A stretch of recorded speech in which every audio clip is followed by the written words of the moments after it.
Whiteman is excused. Austin Watkins. Chancey Wilson. Stephanie Leisure. Here. Valentina Merdanian. Present.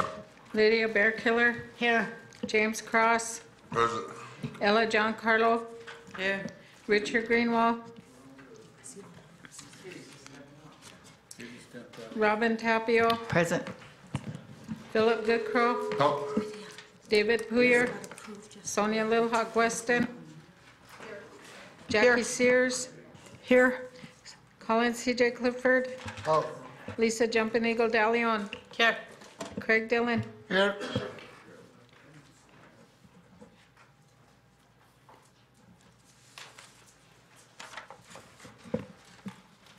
We have 18 present, which constitutes a quorum. We can begin our business. Lydia Bearkiller has her hand in the air.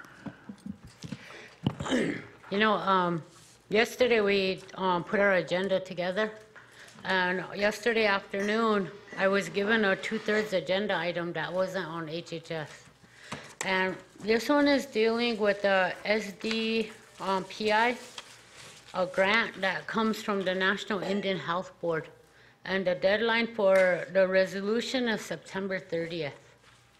So I was gonna see if there was any way I could make a motion to open up the agenda and add this item on there. I'll second the motion.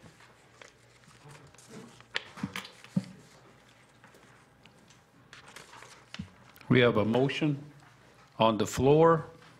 The seconded, you got a question? Oh, Jackie Sears is the second to open the agenda. Just for the one item, and that's it. We're not gonna go anymore. If anybody's done, we're done. Don't be coming in at 4 o'clock and say, I need something done by Thursday, because it's over. You had a month to do it. Okay? Are we ready? Call for the vote. Blaine Little Thunder. Yes. Jim Meeks. Yes. Austin Watkins. Chancey Wilson. Yes. Stephanie Leisure. Yes. Valentina Merdanian. Yes. Lydia Bearkiller. Yes. James Cross. Yes. Ella Giancarlo. Yes. Richard Greenwald. Robin Tapio. Philip Goodcrow. Oh. David Puyer. Sonia Lilhawk Weston. Ha. Jackie Sears. Ha. Colin C.J. Clifford. Lisa Jumping Eagle Dalleon. Craig Dillon. Yes.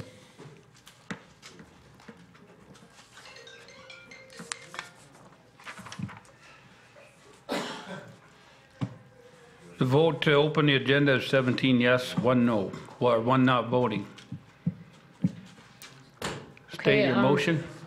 My motion, this is a resolution of Oglala Sioux Tribe, Oglala Sioux Tribe, and unincorporated tribe.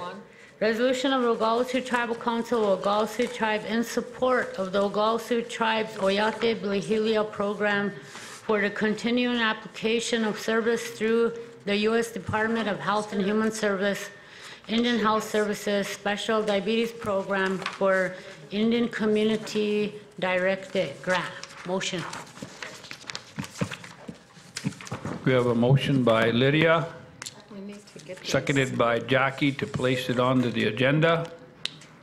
Call for the vote, please. Lydia and Jackie. Seconded by Jackie Sears. Blaine Little Thunder. Yes. Jim Meeks. Yes. Austin Watkins. Chancey Wilson. Yes. Stephanie Leisure. Yes. Valentina Merdanian. Yes. Lydia Bearkiller. Yes. James Cross. Yes. Ella Giancarlo. Yes. Richard Greenwald. Robin Tapio. Ha. Philip Goodcrow. Oh. David Puyer. Sonia Lilhawk Weston. Jackie Sears. Ha. C.J. Clifford. Lisa Jumping Eagle Dalleon. Craig Dillon. Yes. Yes. 17 and 1 not voting. Motion carried, 17 yes and 1 not voting. Is there a motion to close the agenda? Motion to close the agenda, seconded by Sonia Weston. Call for the vote, please.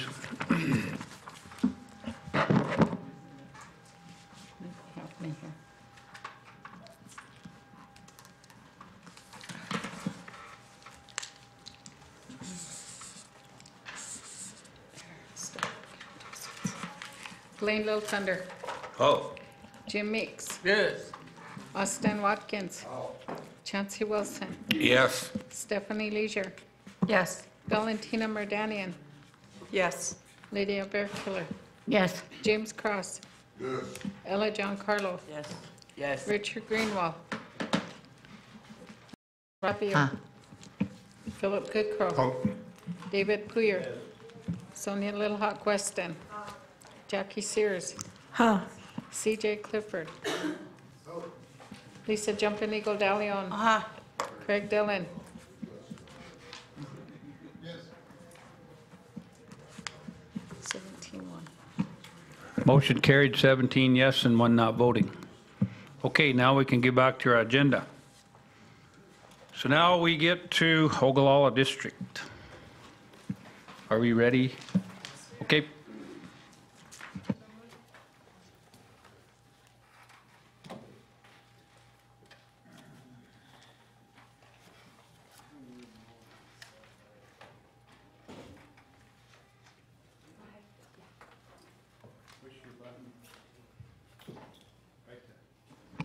For the record, state your names, who you are, what you're doing, and then you can make your presentation, okay?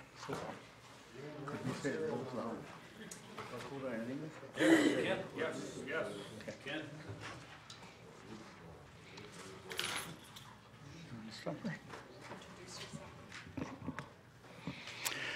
Good morning. I'm Cecil Barrow, and I'm from Oglala, and we're here to do a representation of a flag. We're members of the Pahasapo Holakiche. So that's who I am.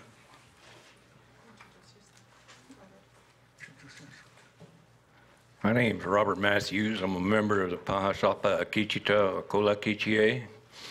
Been one since 1989, and we've been doing color guard since then. Thank you.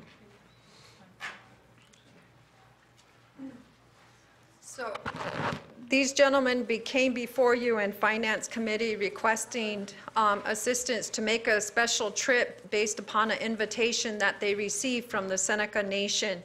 And in your paperwork, you're going to see how the transformation of this extended invitation was to our color guard, Pahasapa KOLC-TV, which represents the whole Black Hills.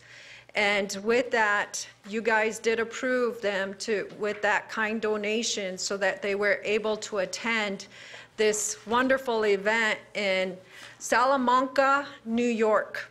And that's where it was. And they were there for 4 days.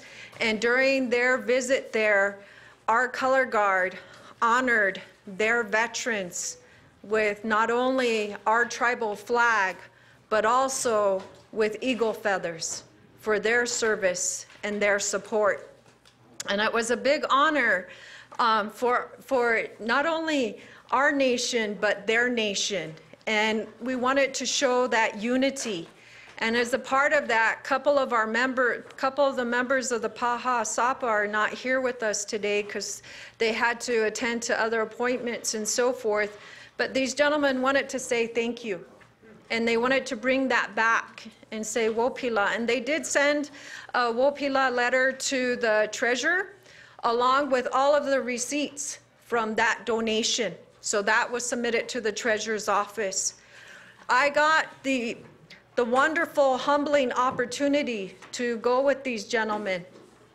And when they presented our flag to their tribal leaders, I stood in pride and honor as well to see our warriors, the ones that protected us so we can be here today, to have the freedom of speech, to have the freedom of choice, put our flag out there. And with that, they were honored in turn with their nation's flag. And I explained what our tribal nation represented, the symbolism behind our flag, and what it means to our people, not only as the Oglala Lakota, but also the Ocheti Shakoi, and where we come from as a people and what we stand for.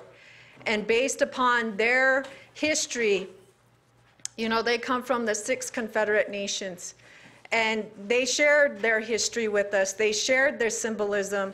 They shared their hospitality.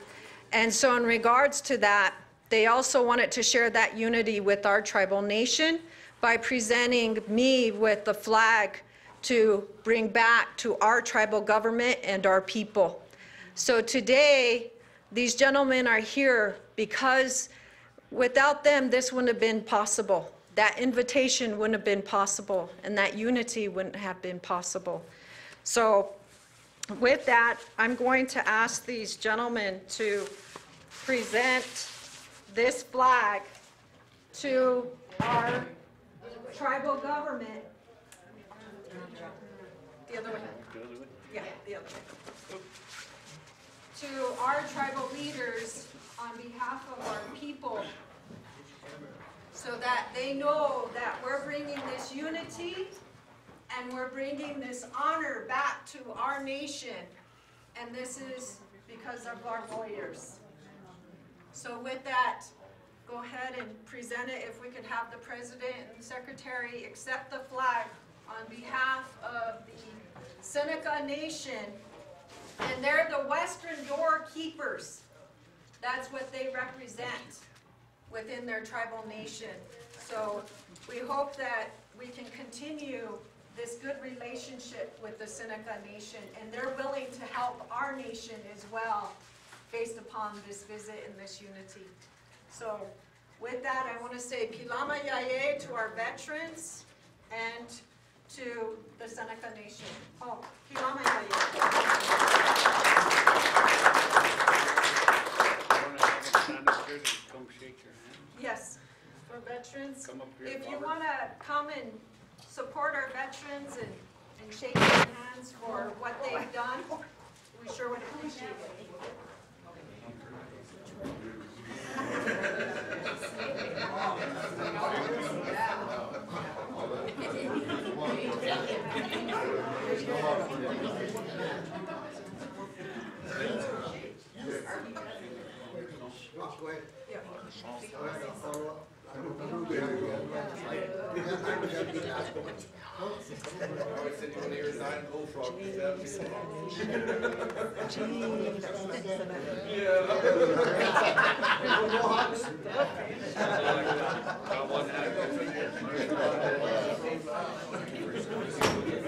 I know.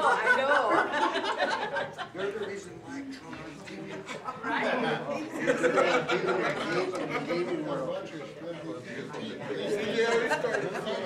Thank you, CJ. You're beautiful. CJ, come here. Thank you. Joyce, pray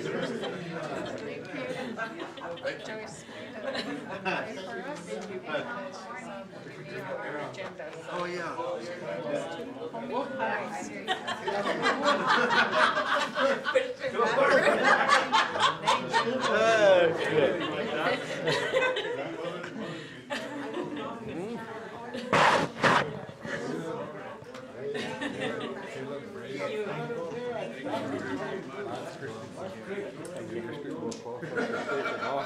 Upstairs and got them approved for 200 apiece.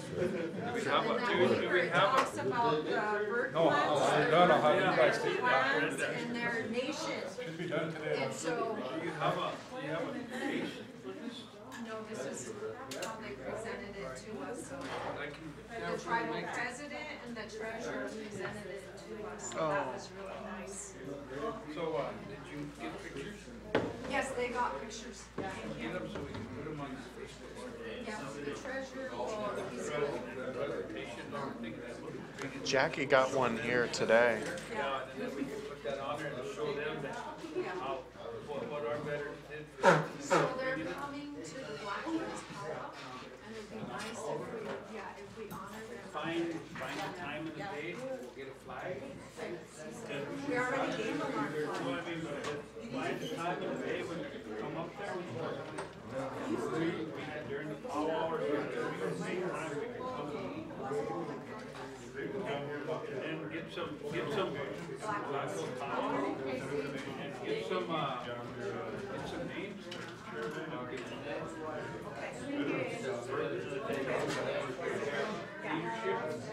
They're better.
Get us some details and stay in contact with us.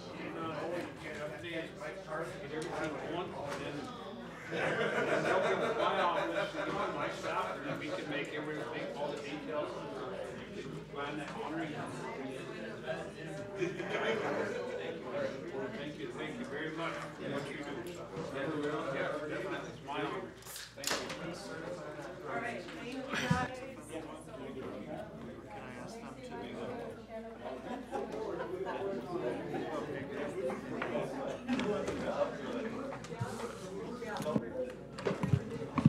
That was a wonderful honoring. Thank you, council, for giving them that time and that honor. I believe it's our responsibility to be able to make that commitment to help our tribal leaders, who are our veterans. I call them that because if it weren't for them, we wouldn't be in this position right now. So we honor them, we thank them, and I was just told that the Seneca Nation wants to come out, and so we're going to plan an honoring during the Black Hills Powwow in October. So I encourage everyone that's sitting in here, our tribal leadership, to be at the honoring so that we can re-engage that relationship and have that honoring go back to them for what they've done for, to build them relationships between our nations. And we will get it they'll set it up to run it through my office, and then we'll set up the honoring, however, the ceremony. And then if you can all make it, I would really appreciate it, because I'm going to make that commitment to be there. So we will move on. Thank you very much, ladies, for your service. Thank you. Okay, we move on. Our first agenda item for the day, we got the Education Committee.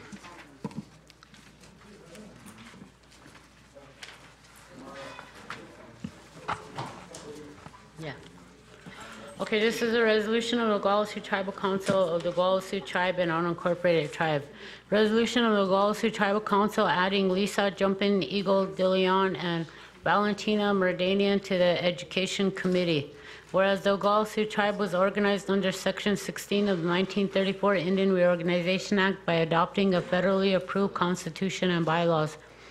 And whereas the Tribal Council conducts business using a variety of standing committees for which members are normally selected at the beginning of a term of government. And whereas since the committee roster were made, Ms. Lisa Jumping Eagle DeLeon, Wounded Knee District, and Valentina Merdanian, Oglala District, has decided to serve on the Education Committee. And whereas on the 11th day of September 2017, the Education Committee met in a regular meeting with the quorum present and votes to approve this resolution and forward to Oglala Sioux Tribal Council. And whereas the Oglala Sioux Tribal Council has considered the matter and desires to take the recommended action. Now therefore be it resolved that Oglala Sioux Tribal Council hereby adds Lisa Jumping Eagle De Leon and Valentina Merdanian to the membership of the Education Committee. With that, I move. Motion by Lydia Bearkiller, seconded by Austin Watkins. Call for the vote, please. Question. Jackie Sears. I'm sorry. We had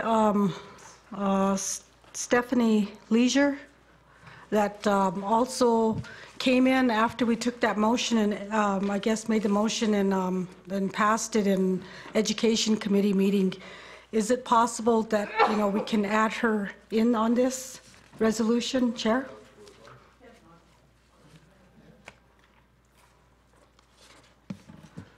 Okay. Well, can To we, the motion maker? Yeah, I guess if it's okay with the council, it belongs to the council floor. But it's okay because you made the motion only on the two originally. So can you confirm that it's okay to add the third one onto that? No, I guess I could add her name on the resolution too.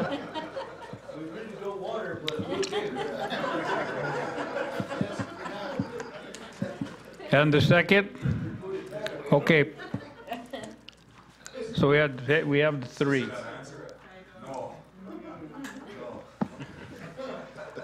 Call for the vote, please. Lane Little Thunder, Oh. Jim Meeks, Yes. Austin Watkins, Chancey Wilson, Yes. Stephanie Leisure, Abstain. Valentina Merdanian, Abstain. Lydia Bearkiller, Yes. James Cross, Yes. Ella Giancarlo, Yes. Richard Greenwald, I guess, yeah. Yes. Robin Tapio, Philip Goodcrow, Oh. David Puyer, Sonia Little Hawk Weston, Ha. Jackie Sears, Ha. Colin C.J. Clifford, Lisa Jumping Eagle Dalion, Aha. Craig Dillon.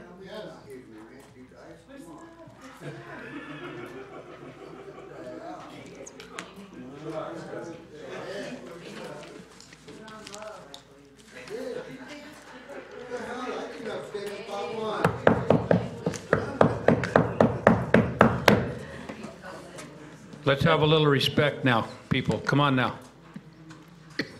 Motion is carried, 15 yes, 3 abstain.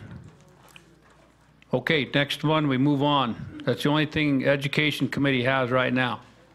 We move on to OST Finance. Got our resolution for the girls' school. I don't have it here on the agenda. We're sticking to the agenda. So we move on. Finance Committee, Okay, I have 3 items on the Finance Committee agenda here.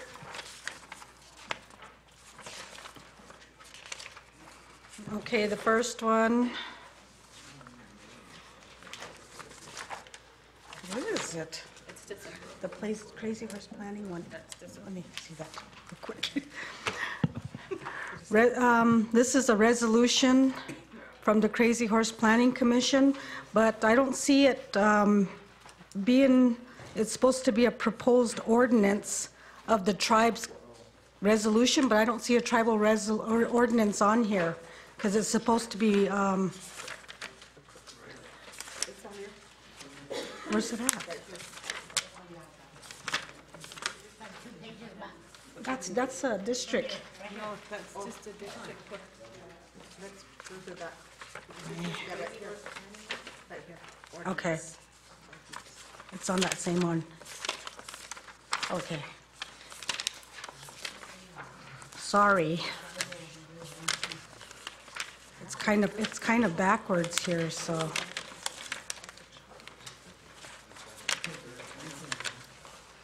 It's not here. it's not on there. I'm sorry, but, yeah, just a Wounded Knee action that, from the community, so I think we need a, yeah, for that, we'll come back to that. I'll just go on with the next one. Let's put that to the end of what finance has on here, Okay.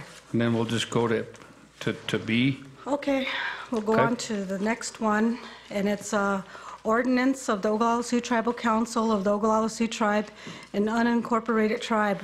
Ordinance of the Oglala Sioux Tribal Council amending ordinance number 1718, the personnel policies and procedures manual of the Oglala Sioux Tribe.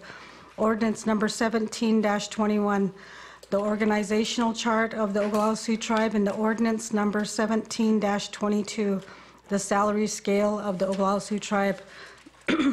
Whereas the Oglala Sioux Tribe organized under Section 16 of the 1934 Indian Reorganization Act, 25 U.S.C. subsection 5123, by adopting a federally approved constitution and bylaws, and under Article 3 of the Tribal Constitution, the Oglala Sioux Tribal Council is the governing body of the tribe, and whereas Article 4, Section 1F, 1K, 1M, and 1W of the Tribal Constitution empowers the Tribal Council to manage the economic affairs of the tribe, protect and preserve the property of the tribe, adopt laws governing the conduct of persons on the Pine Ridge Indian Reservation, and adopt laws protecting and promoting the health and welfare of the tribe and its members.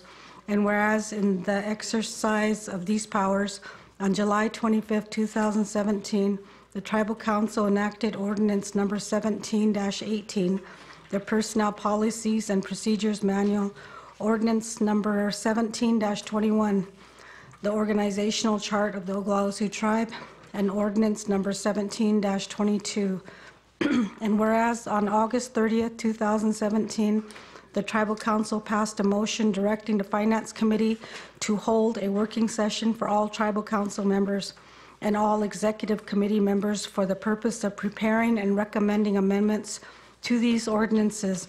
And whereas the Tribal Council directed the Finance Committee to bring the amendments back to the September 2017 regular session of the Tribal Council. And whereas on September 13th, 2017 and September 14th, 2017, the Finance Committee had held a working session inviting all Tribal Council members and all Executive Committee members to review all recommended clarifications and amendments to the Personnel Policies and Procedures Manual and related ordinances.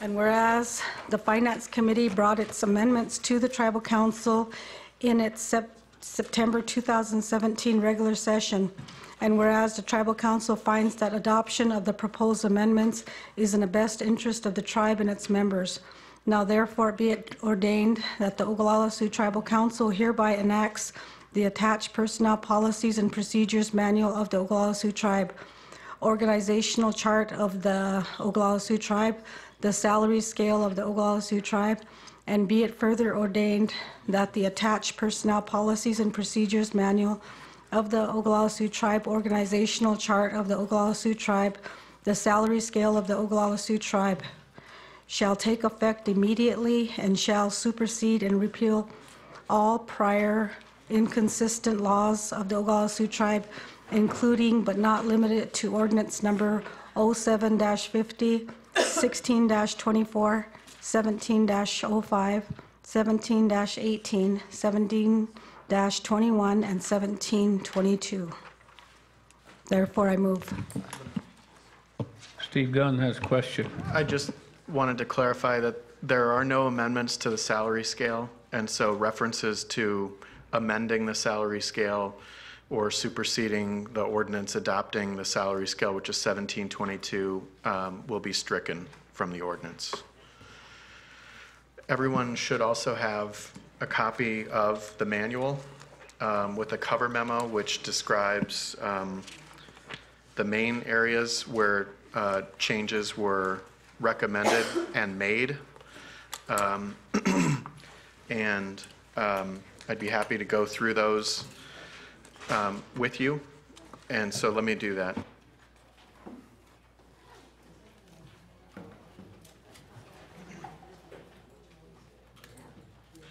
Before we get going, does everyone should have a large binder clip packet that looks like this on their desk? Okay. And what that has is a cover memo explaining the areas where the changes were made. It's a 2-page memo. And then you'll have the personnel procedures manual, which has the table of contents as the first page. And then there's the organizational chart. And it'll say revised September 2017. So those are the 3 documents.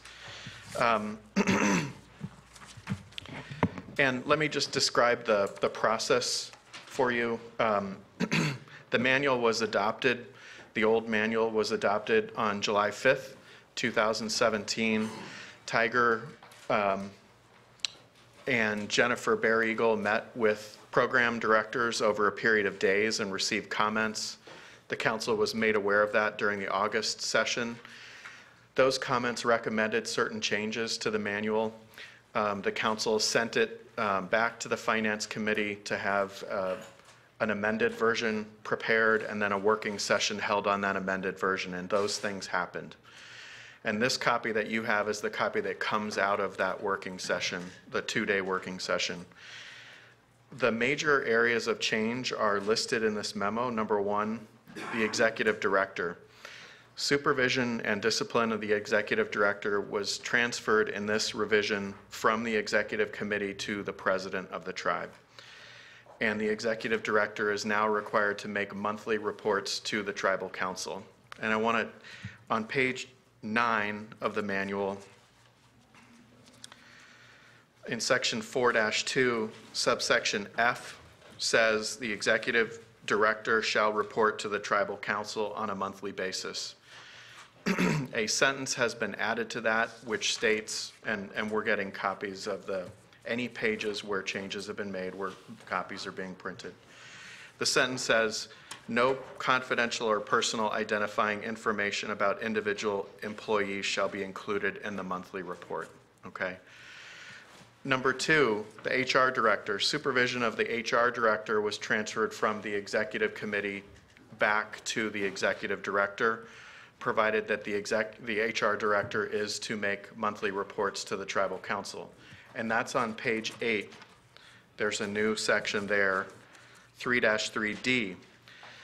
And it lists 10 things that the HR director is to provide aggregate statistical data regarding these 10 categories to the tribal council. And again, a sentence will be added, no confidential or personal identifying information about individual employees shall be included in the monthly report. And I did meet with the HR director, and she confirmed that these 10 areas that is information that she can compile and provide to the council. It in some cases is not information that they currently compile, but she can do it and indicated a willingness to do it. The third area is comp time. Many programs reported that without the ability to use compensatory time in lieu of overtime pay, meaning cash overtime pay, that they would not be able to perform the work they need to within their budget constraints. So comp time in this version was reinstated as an alternative to cash overtime pay, subject to certain restrictions, including a restriction that comp time must be approved in advance by the supervisor and program director, and that it must be used within 60 days after the end of the pay period in which it is earned. There's also a cap on comp time, which is the same cap that is in the Fair Labor Standards Act. And the rules on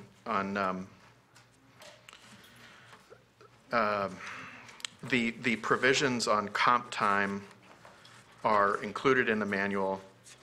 I'm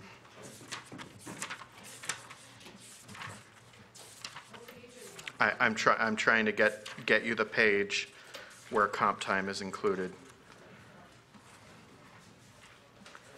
What I'm doing is I'm looking at the cover memo at this point, but let me get the page of the manual.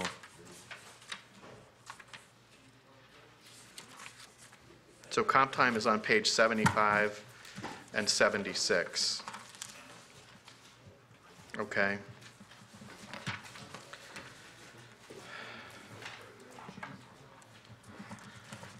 And so what it says is that comp time is time off with pay in lieu of overtime. And the way it works is that comp time may be approved in lieu of overtime for exempt and non-exempt employees for irregular or occasional work, or when someone has a flex time schedule for regularly scheduled overtime work. Question. You talk about the compensatory time. You know, is this going to affect the road department in the case of the winter situation that they had last winter? In case we have another one like that, because they were going days and days and days and days. They were beyond 60 days. And then being required to work every day and on weekends and overtime. And then they were utilizing their whole budget up by the time 3 months is up and over. And then when they're not getting paid, you know, if they're going to be at that 60 days, are they going to lose that? What happens at 60, after 60 days, comp time is not lost. It is overtime work. So to answer your question, they would be paid. And you earn, an exempt employee earns 1 hour of comp time per hour worked. Exempt employees are not entitled to cash overtime pay. A non-exempt employee earns an hour and a half of comp time per hour worked. So if they work an overtime hour during one pay period, which is defined as any hour over 40 hours in a work week. Yep. So if you work 41 hours, then you have earned 1.5 hours of comp time. If you cannot use it within the 60 days following the end of the pay period where you earn it, you will be paid for that hour. It is not lost. It is not a lost hour. That would essentially be the equivalent of not paying your employees for overtime, which is not something the tribe wants to do. Dave Poyer. So, good morning. So basically, though, like what Mr. Weston is bringing up, so if they earn that hour or 2 hours overtime this pay period, there's a chance that they might not get paid for that for 2 months down the road, since it's 60 days. They won't be paid for it unless they do not use that comp time within the 60 days. If they don't use it within the 60 days, then it is paid out essentially as cash overtime. It can be used as leave within the 60 days, subject to program director or supervisor approval. But if it isn't used in the 60 days, then it is essentially overtime pay. There was a feeling among the working session that they wanted a 60-day limit to prevent people from accumulating a lot of comp time. However, what that does is that it does require that the tribe pay it out if it's not used within 60 days. If you make it a longer period of time, and what I will tell you is that under the Fair Labor Standards Act, it is half a year. You can carry it for half a year, 26 pay periods, 26 weeks, 26 work weeks. So you could consider extending the 60 days, which will reduce the burden on your programs to pay it out. I think maybe we need a clause in there that if the director says that to pay it out this pay period, I think we need something in there, because like you say, last winter we required them guys to work some long hours and long day. And they worked without days off. And if it's going to take 2 months to pay them, 60 days is 2 months to me, to pay them for that, they might say, the heck with you guys, I'm not getting paid for this for 2 months down the road. I mean, that's the way I'm like, I mean, we have to think about, I'm thinking about them lower ones on that scale rather than the director. Somehow, because if the director says, okay, pay him in this pay period, I think they'd be more apt to, I guess, want to work. That's just my opinion. And so that's where I was getting at with that question when I threw that out there. Does it state in this manual, because of what was added in there, that that director can make that decision for them to be compensated with overtime? Or does he have to state whether or not it be compensatory time? It allows for either option. But it's just at the director's discretion? Yes, at this time. Yeah, I didn't get it. That's why I was asking these questions. Because I'm getting the questions too, so that's where. Yes, and Okay. I want to clarify, under FLSA, it's 26 pay periods. Okay, so if a pay period is 2 weeks, then under FLSA, an employee could carry it for a full year. There is a limit in here on how many comp time hours an employee can carry, and that's on page 76, section F. So for most workers, it's 240 comp time hours. For workers whose work is in a public safety activity, an emergency response activity, or a seasonal activity as defined in FLSA, such as law enforcement, fire protection, emergency response, they can carry 480. But again, the tribe, that's an FLSA cap. I doubt that if you keep it at 60 days, no one will accumulate 480.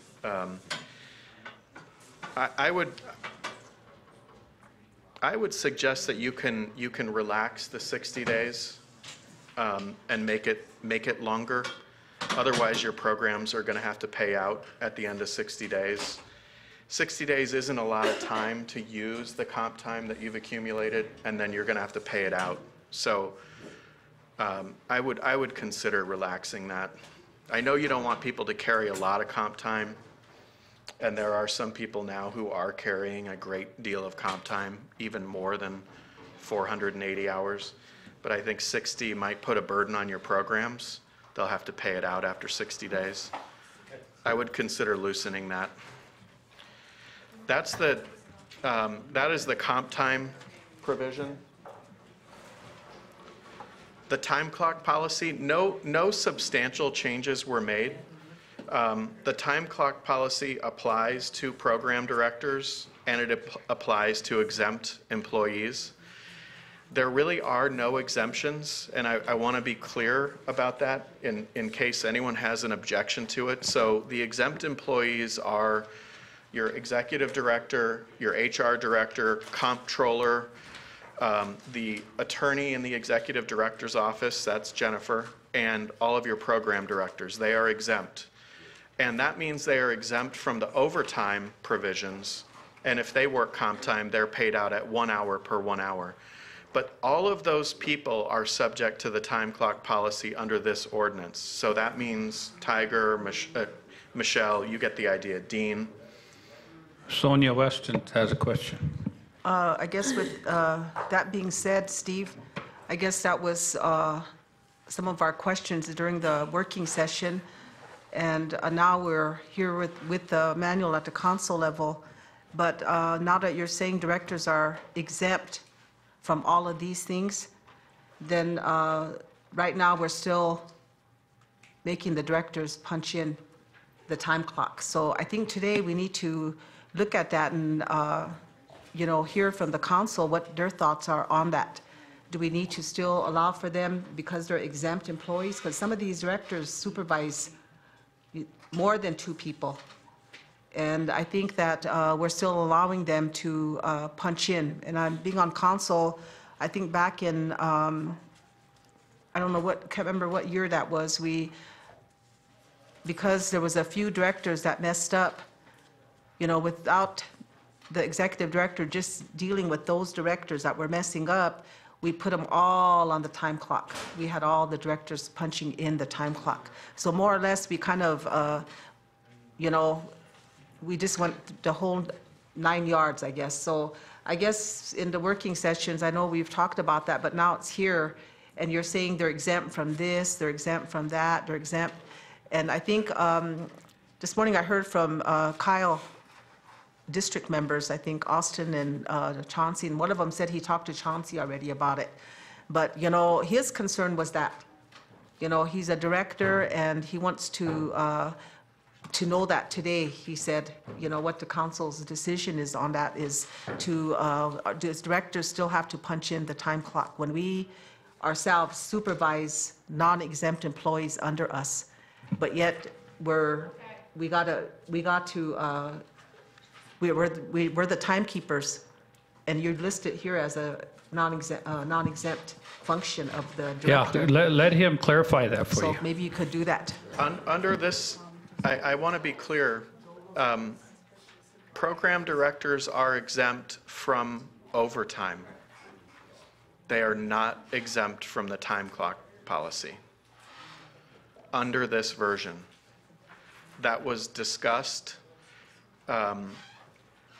You could make a policy decision to exempt program directors from the time clock policy.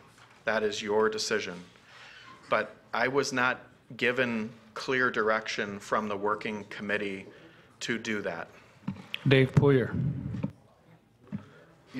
I really feel that the program directors should be exempt from punching in.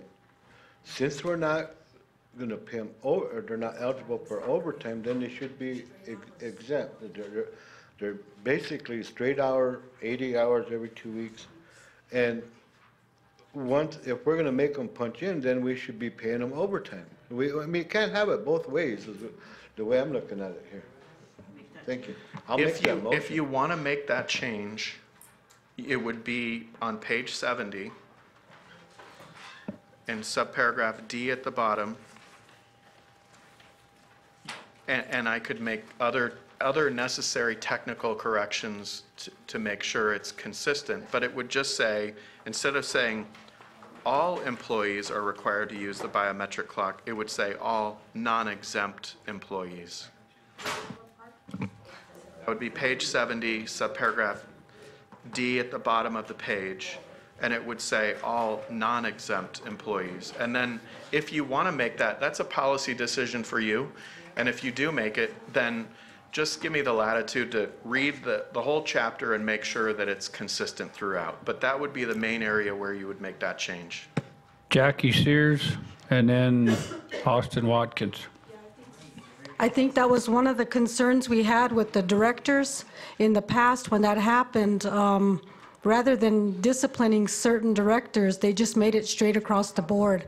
So I think we need to have language in here that authorizes the executive director to, if we have directors that are not coming to work and they continue, a habit like this, then it's up to that executive director to discipline and possibly put them on the time clock. So those things we need to probably add that language in there too. Okay, so I understand that to be a recommendation that that in his or her discretion, the executive director can require a program director to use, if there has been a problem with a manual time log, that they can require the use of the time clock.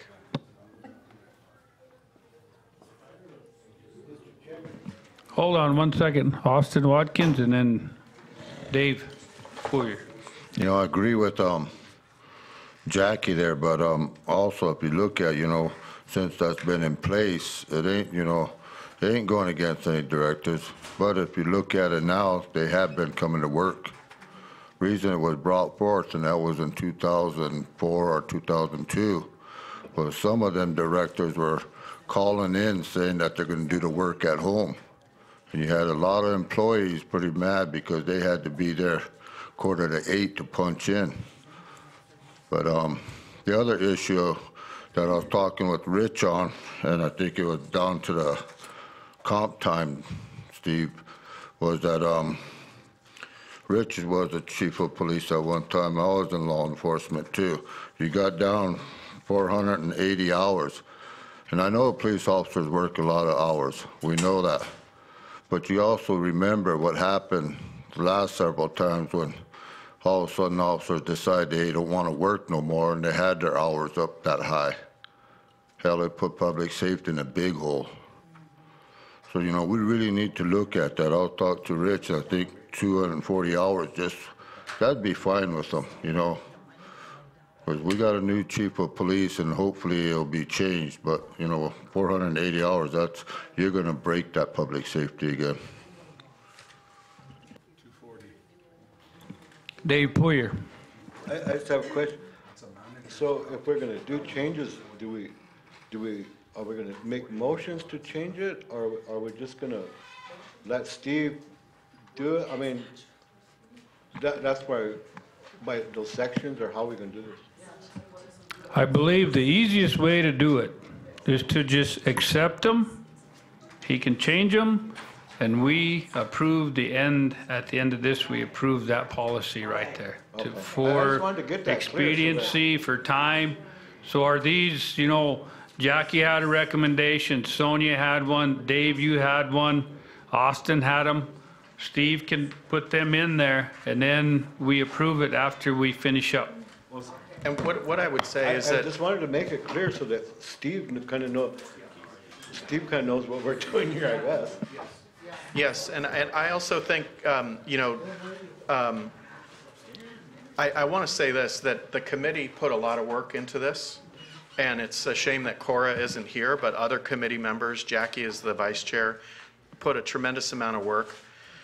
Michelle Porbear put a lot of work into this. She's pored over draft after draft, and even this morning made certain recommendations, which is why you're getting a couple of pages that have some corrections, okay?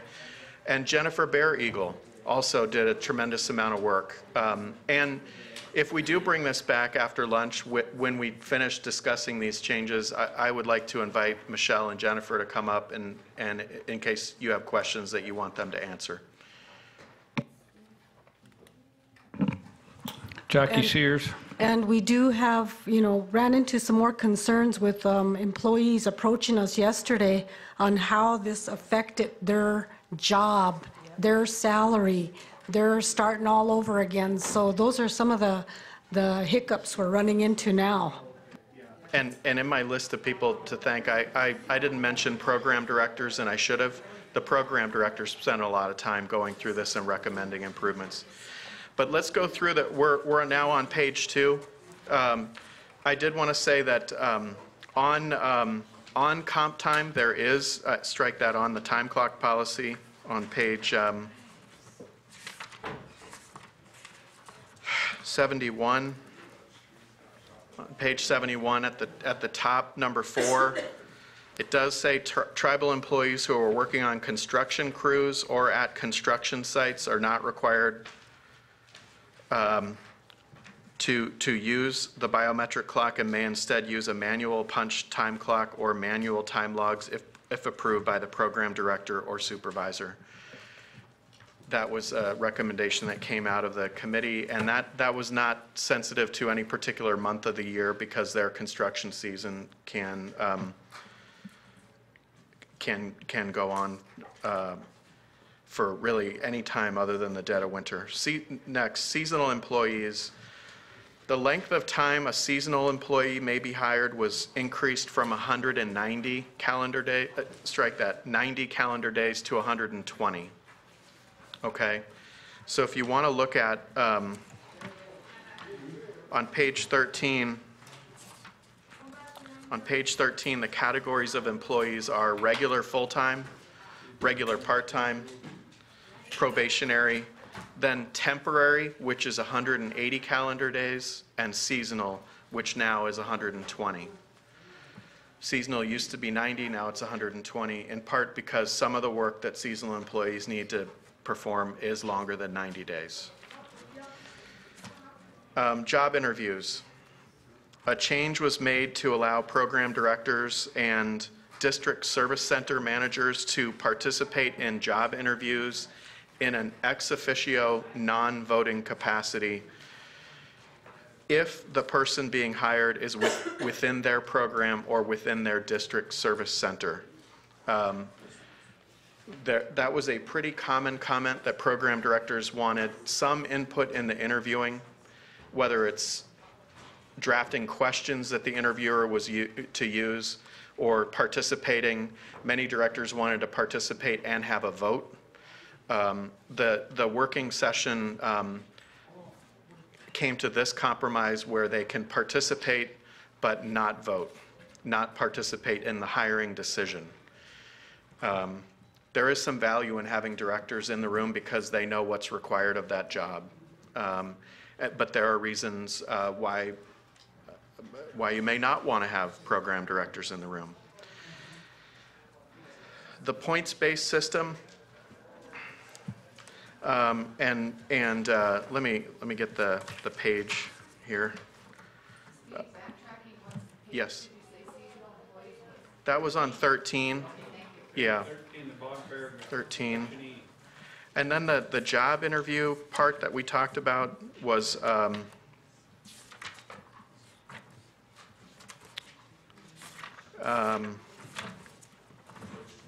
okay, thank you.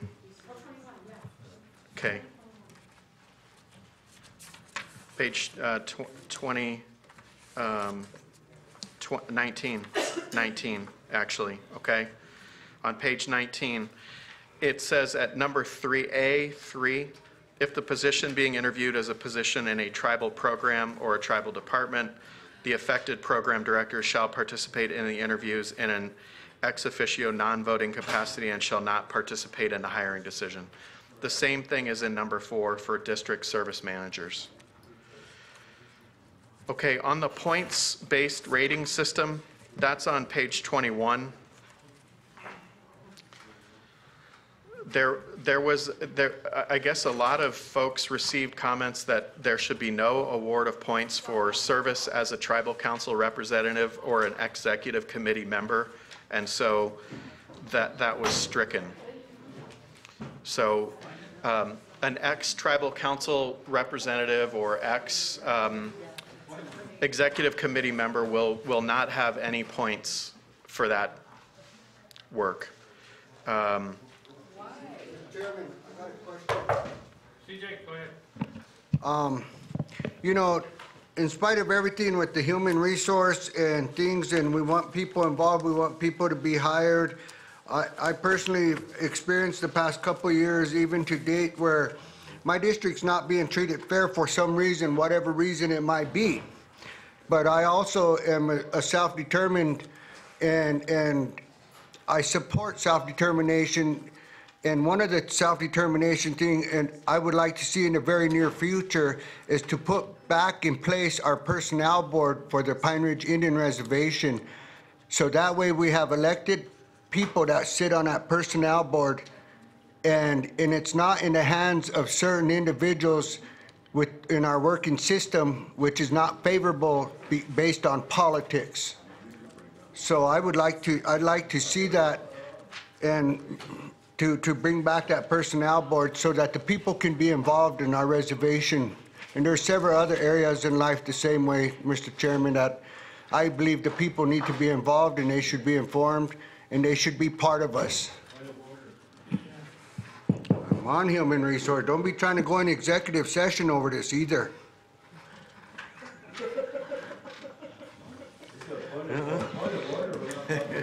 We didn't say anything about executive session. We said point of order. Good deal. Okay? Yep, good deal, Scott. Okay. Point of order. Donna Solomon had a question, and then Lydia. I was just wondering why the executive committee was stricken or not, was deleted from here. Because as a committee, executive committee, we do supervise. In my department, I have 15 employees, and if that doesn't account for anything, I don't know what. I think that the feeling was that for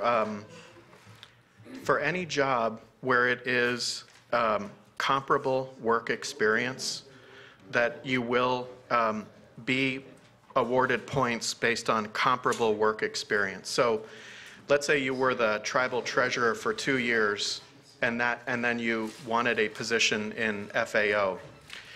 Being treasurer would most likely be comparable work experience and you would get 50 points, which is the same amount of points that was being awarded for prior service as council. If you were the tribal secretary for 2 years and then you wanted a position where your job duties were comparable work experience, you would get the points. Chancey Wilson. I'll come back to Lydia. I got a question on page 108. Under the tribal council, it talks about a grievance hearing with the ALJ and tribal council member could be subpoenaed. You know, to me, tribal council is supposed to stay out of employee personnel business and stuff. I think that should be taken out of there completely. We shouldn't have anything to do with grievances or anything. That's conflict of interest there. The only reason it was in there is because there have been cases where someone was a direct eyewitness to a grievance or a personnel issue before they were elected as a council rep.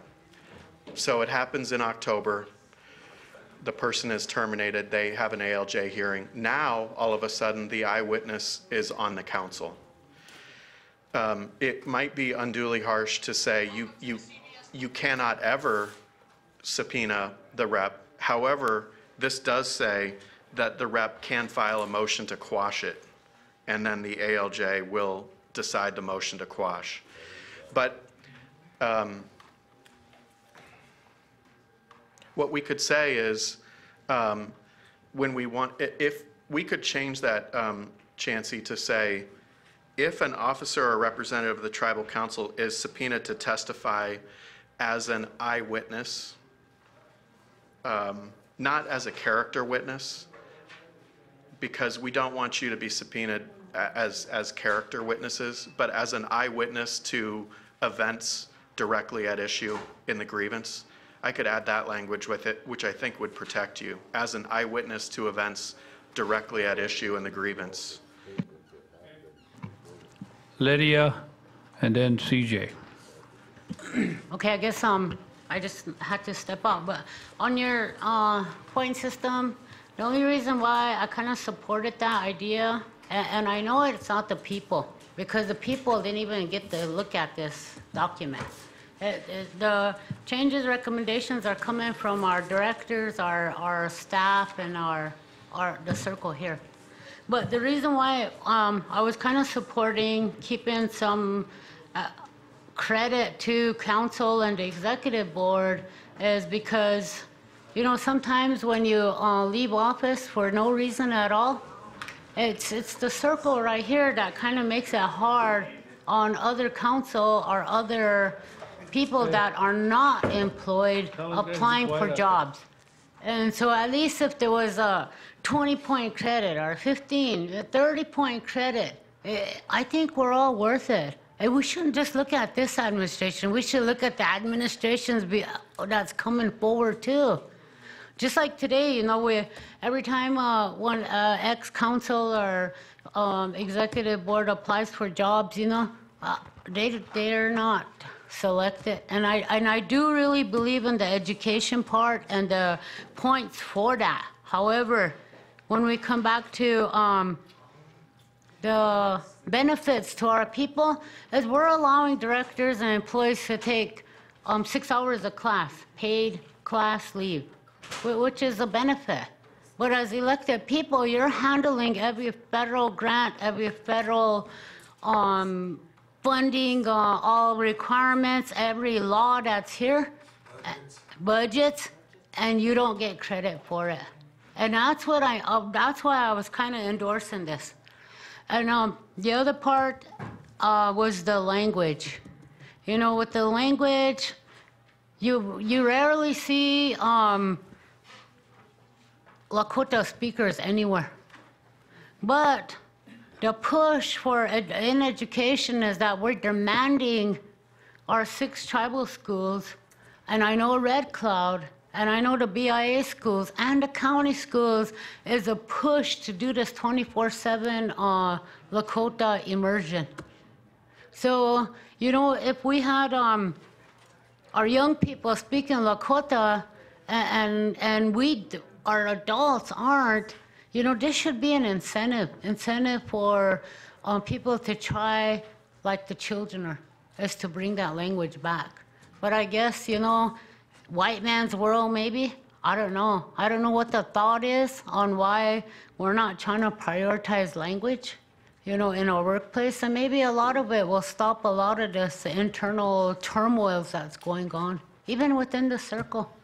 You know, so that's the reason why I was promoting those, but I know the ones of you that were against it and state your point, and then it's off of here, so I guess I let it go. You know, I don't go fighting or trying to make it. I just bring it up and that's it.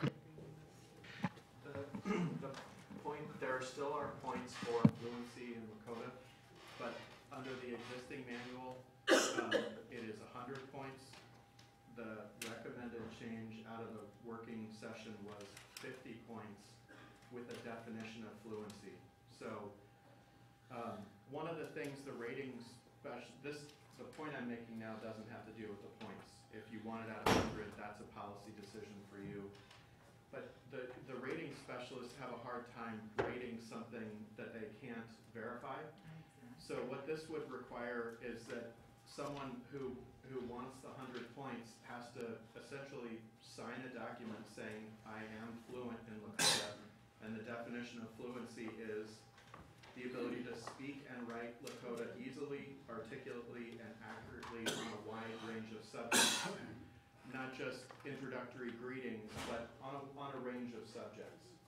Now, they are not going to, if someone signs that and they say it is true, the rating specialist is not going to second guess it at that point. They will be awarded the points. However, if you look at the selection committee on page 19, if fluency in Lakota is a minimum qualification for the job, or if points have been awarded for fluency, then at least one member of the selection committee shall be fluent in Lakota, which means at that time they could have a conversation with the person, and if they determine you're really not fluent in Lakota, then that person would be eliminated from consideration because they have essentially said, I'm fluent.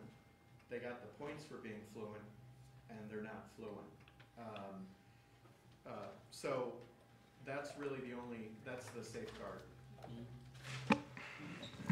Richard Greenwald. Chair. Steve, they're saying that they can't hear you on the microphone. Chair, Okay. I kind of wanted to touch a little bit on that very, very topic. Not that it's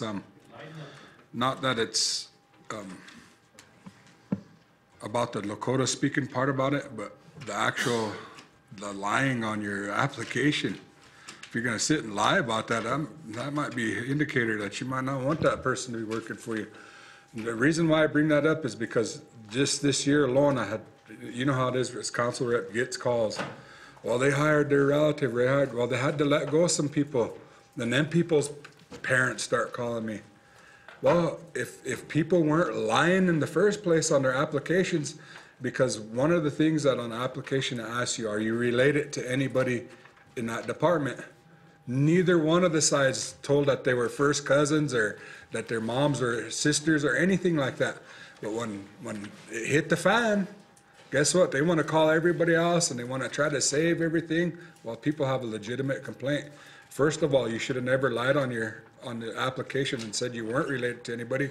And the director of that program should immediately let somebody know that they were related, instead of causing all this drama months later on down the road and wanting us to try to fix it, you know. So, but just to get back to honesty and stuff like that on the application process. And on that point, it does say on page 21, an applicant who submits false documents or false proof of eligibility for points shall be eliminated from consideration.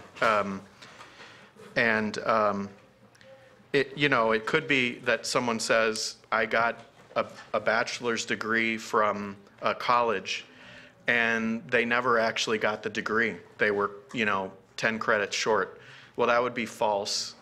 That they would have been awarded the points based on the lie, and they would be eliminated from consideration. Or I worked for 4 years for the Rapid City Fire Department, and it turns out it was only 2.5 years, but they got points for 4 years, and so on and so on. So that's on the point system. Collins Clifford. Steve, on page 108, we have a dollar figure set on the civil filing fee. I believe that's pretty, really a high cost for our people to file a civil fee. I think somewhere around the range of $75, $100 is sufficient because of the poverty level that we're here. Let me tell you, there's some of our employees barely make that in 80 hours, okay? So I'd like to maybe put that down to 75 if that's agreeable. What you can, it's 150 under this version and under the existing law. And I will tell you that the committee considered at times an even higher number. I guess the reason why it's a little bit higher than the ordinary filing fee is two things. One, someone who cannot afford to pay it can always file a motion to proceed in forma pauperis. They can always seek to file with paying a reduced fee or no fee if they cannot afford the fee. It's called a motion to proceed in forma pauperis. But the reason to put it a little higher bar is to really remind people you have to use the administrative process in the manual, which is free. It's free. There are only two types of appeals to the tribal court: if you were suspended without pay or if you were terminated. But what we're finding in our experience is that instead of going through the administrative process, many employees just go right to court. And so this was a little bit of an incentive to say, go through the administrative process, which is free and mandatory, and it really is your remedy in all cases, with judicial review only in cases of suspension or termination. So the other thing is, once a lawsuit is filed, it triggers a responsibility on the tribe to defend, and that costs a tremendous amount of money. $150 pales in comparison to the amount of money the tribe spends defending lawsuits, sometimes frivolous lawsuits, because they haven't followed the right procedure. Okay, if that's going to be in there, the words that you used, the legal words for what was the word you used? I can add a sentence. If a person is unable to pay, they may file a petition to proceed in forma pauperis. There you go. And that is in I believe that is in the rules of civil procedure. Okay, then going back to the other. Collins, let's stay with what we're trying to do right here, but then he's jumping it down there. You didn't recognize me. Instead, you ran over to Rick. Excuse me, we're gonna finish with your questions, and then we're gonna proceed. Thank you. I appreciate that. All right, my second one goes back to the fluency in Lakota language. I may not be fluent in Lakota language, but I have to think back of, you're asking a person to sit down and write an autobiography that speaks and understands Lakota, but yet these recommendations are coming from non-fluent Lakotas that are in these positions, and I think that should be reconsidered and looked at and redone up, because you're putting a lot on a person out there saying that they have to do this in order to qualify. And as a representative, my job is not to make laws that hinder my people, and they should be able to be successful, and the laws that we create should be helping them to be successful people. And I think that part should go back for a reconsideration or rewrite on that particular part. Thank you. Jackie Sears, and then we're going to move on back to this. Okay, I don't page. think it was that reason for changing the points. I see the importance of it, and I respect that. But we had concerns about people that are going to school, getting educated, getting 100 points, you know, just because you're going to speak Lakota, you know, and versus somebody that's getting a master's degree at the same 100 points. So that was just a concern that it shouldn't be that high, maybe just moving it down, because you're telling, you know, our kids to go to school, get educated.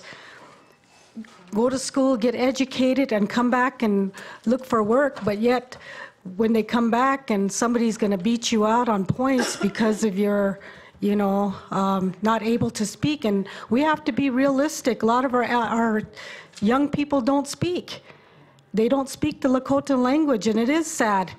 But I think we have to also look out for them too. They're coming up, they're getting educated, they want to get their, you know, get on their feet and move forward in life. So we have to look at that too. That's the only reason why, CJ. It's not going against the speakers of Lakota. I don't speak, but I respect the language, and I wished I did learn. And I hope that all the Lakota speakers teach their children, because I know a lot of them speak, but they don't teach their children. So they have to practice what they preach too. Thank you. Steve Gunn, proceed.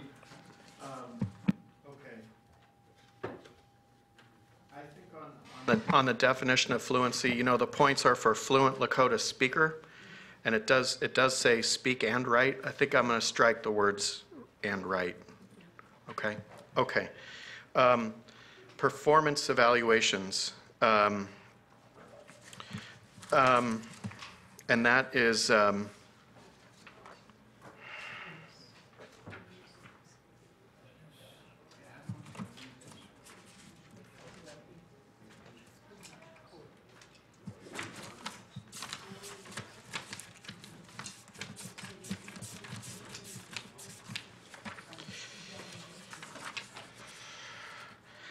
There was a requirement of 2 interim performance evaluations. This is on page 45, where before your 90-day probationary evaluation, you would have an interim evaluation at 30 days and an interim at 60. And the consensus was to reduce that to 1 interim at the 45th day.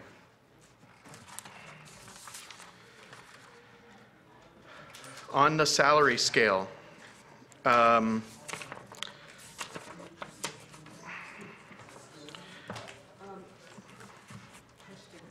Sonia Weston. Question on that performance evaluation. Is it, you say the 90-day performance evaluation, is that, are you kind of looking at that as part of the 90-day probationary? So that's the question I think that I had at the last working session, and I think on the second day.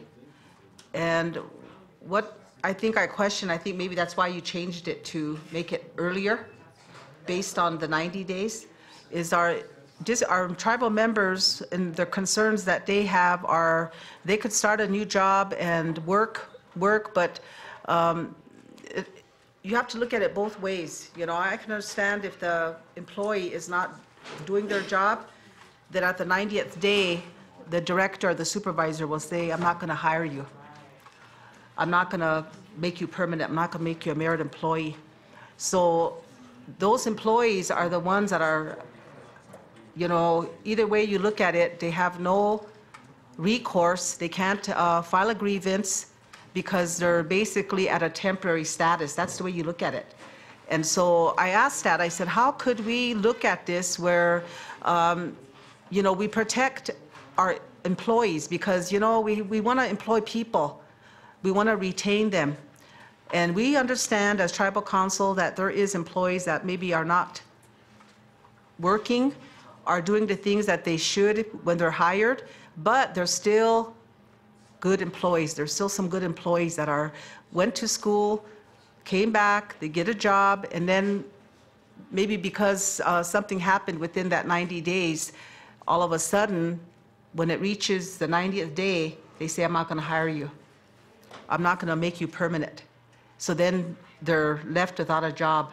I kind of questioned this at these working sessions because I really felt that where within our law, a federal law, anything that we can look at to protect those employees like that.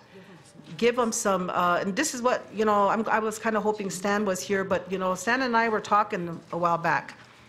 And he said, that when we come across these kinds of things, that those employees should be able to file a report or at least say their piece before they leave the program. And we talked about that in the working session. I brought that up. And so he said we should have that of record in that person's file at the personnel office so that somewhere something happened, it's not always their fault. But because maybe I don't like you, maybe it might be a personal thing, that I'm going to let you, I'm not going to make you a permanent employee. I'm not going to make you a merit at 90 days. Because we've heard that. This council has heard that before. So, we want to retain employees, but the cost of this can get high because we talked about that too. Because what happens is the tribe has to advertise that again.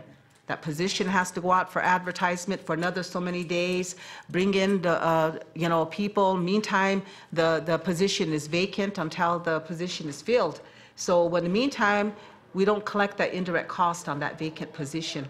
And so, I'm kind of looking at all these different strategies. So how do we protect those people, those tribal members that are wanting to work, but because maybe I don't see eye to eye with the supervisor or director, then 90 days comes around, here, or before the 90 days, say your services are no longer needed. And all I have to do is give you that, and then you're gone. And then where do I go? Nowhere, because nobody can listen to me. No grievance for me. I can't follow that step. Okay, I'm a former director. There's former directors in this council. Lydia probably knows too what I'm talking about, and Jackie and others that have been in a supervisory position is sometimes you see these things, and so I've talked about that in the working session. How do we protect those employees that get let go? And so you made this down to 45 days. We did at the working session, 45 days. So up to that 45 days, then that's where maybe we can catch it and maybe work with that employee between the director and the employees. What was your... So a probationary employee during that first 90 days, they are at will, which means they can be terminated for any reason or no reason. What I mean to say is terminated for no reason, okay? So what you're describing is real, that someone might, on the 90th day, without any prior warning, be told, you're not doing a good job and we're going to let you go. So in the current manual as it is, there's a requirement of a 30-day and a 60-day interim evaluation. You don't change from being at will. You're still probationary. But at 30 days, there's a record. You were doing a pretty good job at 30 days. We wanted some improvement. Then at 60, you're doing a pretty good job. The pushback that came back to the committee was, now program directors are going to let people go at 30 days. If I have to give you an evaluation at day 30, then I'm going to let you go at day 30. I'm not going to give you a good evaluation. I'm going to say it's over at day 30.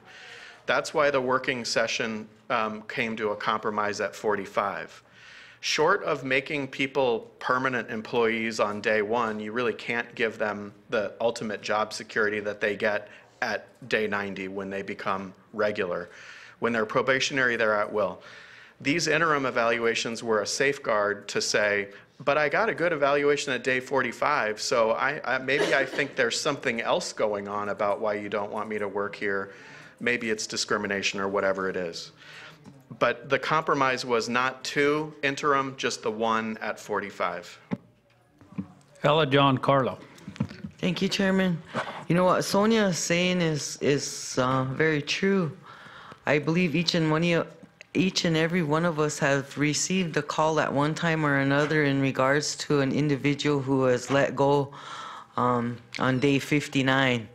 You know, and they're calling and they're crying because they have bills too, and without any kind of warning that this was going to happen, they felt that they did a good job and were doing a good job, but yet this has happened. And I guess I really don't know the answer, but one of my, I guess, things is that I don't know if that employee has to give a reason as to why they're terminated at that 90 days or 60 days.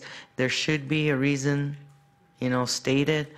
And maybe that employee can write up a letter disputing that or their side of the facts and put in their personnel folder, you know, so if there's a question that comes up as to why this individual was terminated, they can see the director, why the director terminated the individual, but also the employee as to, you know, their side of the story or what exactly happened too. So, you know, there's kind of a balance there, because I really feel bad for our employees that call and we can't do anything. We can't get involved in personnel issues, you know, but you sit there and you listen to them and your heart goes out to them because you know how hard it is to find a job. So, you know, it's hard.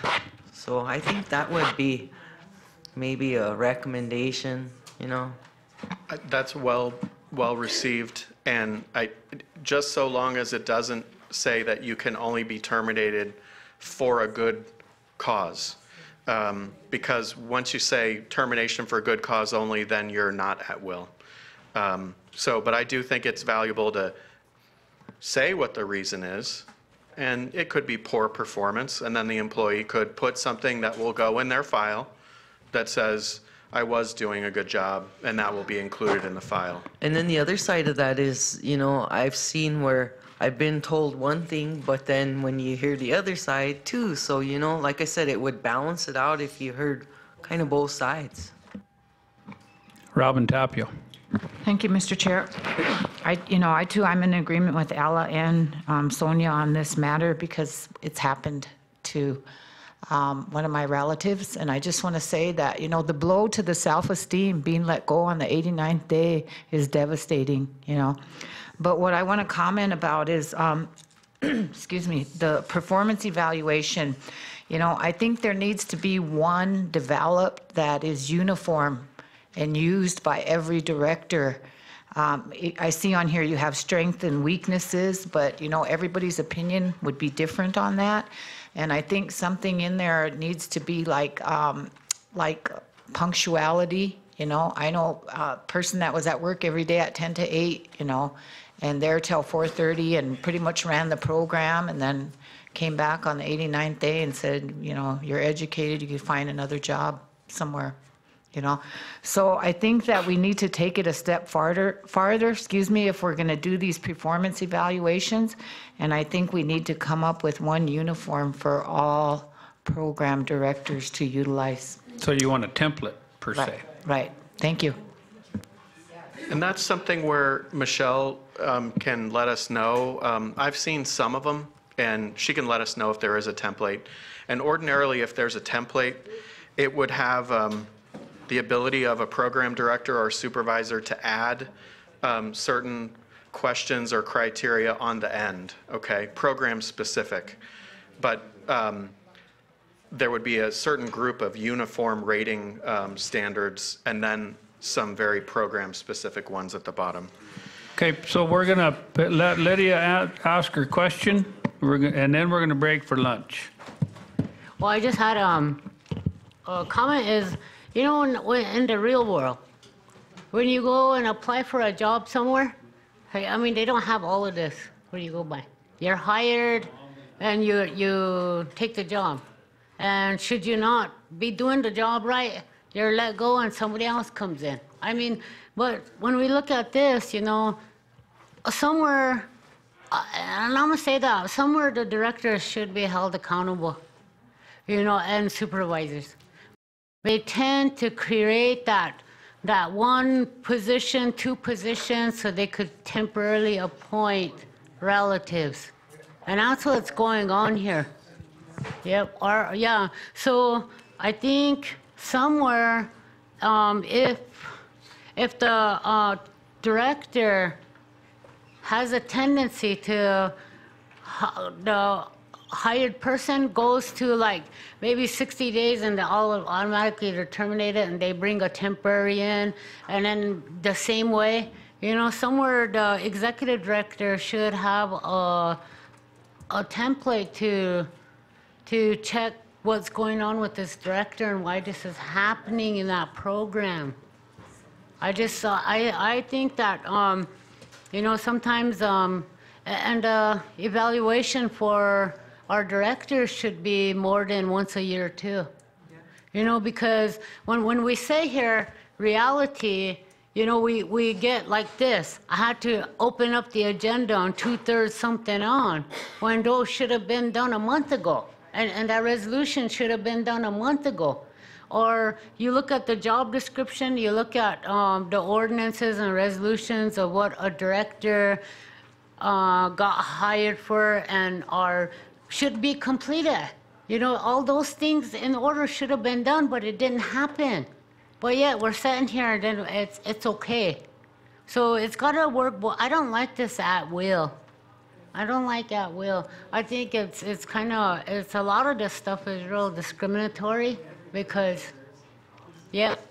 So I just think that there's some way that we are, maybe the executive director should start drafting a template on looking at our, because a lot of times, you know, if your top leadership is not working, your whole the whole component is affected.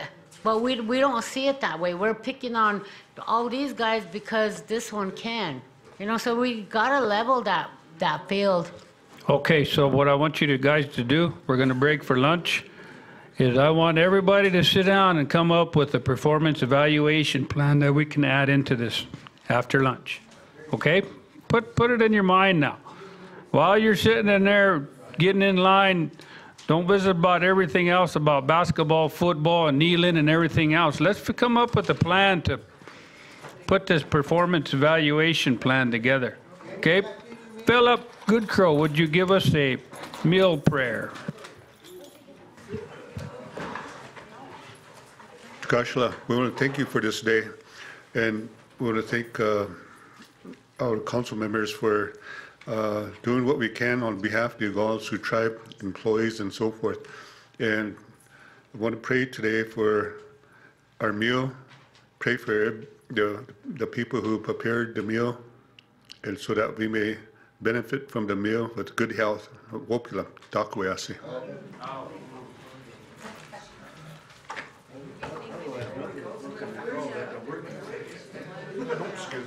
It's the same thing. You know, they need to bring a finished product to council instead of